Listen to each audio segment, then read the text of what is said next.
let's just say that there's an extra false teeth glass by her bedside now. I think she's planning on giving him the Christmas of his life. I suppose at 96, you have to make it count. Jim clipped his belt below the pillow beneath his red suit and held his arms out. Maybe you and I could, have a Merry Christmas. Penny looked at the 6-foot beacon of obesity before her and decided that if he asked her to sit on his knee, she'd have to punch him. There really was no other choice. Do you need a hand with your beard? She asked, changing the subject. How come when I ask you the same thing you get all offended? Penny briefly wondered if she should bring the timing of that punch forward, but decided to ignore him and tackle the dreaded tights instead. She hated tights. They were always either concertinaed around her ankles, or the gusset was so low that her knees sprung together after every step. She'd never find a pair that fit, including this pair, she thought, as she pulled the waist up to under her bra. Lordy, the makers of tights have a very strange idea of women. Is there a Mr. Denier out there somewhere, proudly walking around with a 7-foot-tall size 0 woman on his arm?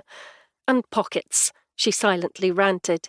Don't even get me started on why they don't make women's clothes with pockets, like some sort of conspiracy between the makers of handbags and clothes. A weird symbiosis where the sales of one depend upon the deficiencies of the other. And we just accept it. Oh, and fake pockets. Yes, ridiculous, loathsome things. Never mind human rights and political outrage. Perhaps womankind should rise up and march on Parliament, demanding pockets and a good pair of tights. Jim regarded Penny anxiously. She looked quite annoyed. Maybe this wasn't the best moment to ask if she'd sit on his knee.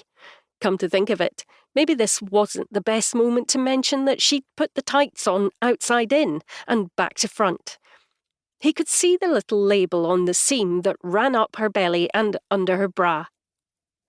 By the time they were both dressed and ready to set off, Penny had worked herself up to planning a petition to make bra underwire illegal. She regarded herself in the mirror, scowling at her reflection, before jamming on the green elf hat with such fury that it slid over her eyes, the fur trim tickling her nose. And another thing, she declared, pulling off the hat and glaring at Jim.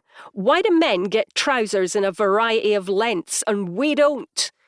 Jim had no real answer for this. He just assumed that whatever was going on here must be his fault. So he decided that telling her she was right about everything was the safest course of action. It's a scandal, he agreed. And I'll tell you what else you're right about. Your thighs look huge in those tights. The bickering continued all the way outside to the car, faltering only when their words were carried away on the blasts of frigid air whipping in from the sea. Jim looked doubtfully at the slate sky, where clouds pregnant with snow hung ominously over the island. We should take Phil, he said, referring to the ancient Land Rover that had stood the test of potholed farm roads across the island. But I've loaded everything into my car, Penny protested. All the presents for the children and the food that Mrs. Goggins asked me to pick up. OK, fine, but don't blame me if we get stuck in snow on the way back. Although, if we get stranded, at least we have a couple of thigh muffins to keep us going till morning. Jim clocked Penny's pursed lips and held up his hands. Just joking. Anyway, where are Eileen and Ricky? They should have been here by now. Get yourself into the car and I'll call her. Penny left Jim trying to squeeze his pillowed belly into the front passenger seat while she called her friend. Eileen picked up on the first ring. Hello, National Elf Service, Rudolph speaking. If you're Rudolph, who am I? Asked Penny. The line went silent as Eileen thought for a moment. Gandalf? She eventually declared. Gandalf? Couldn't it be something a bit less beardy? I've had enough of Jim going on about my chin hair. Nope, it's definitely Gandalf, because you're very wise and totally magic.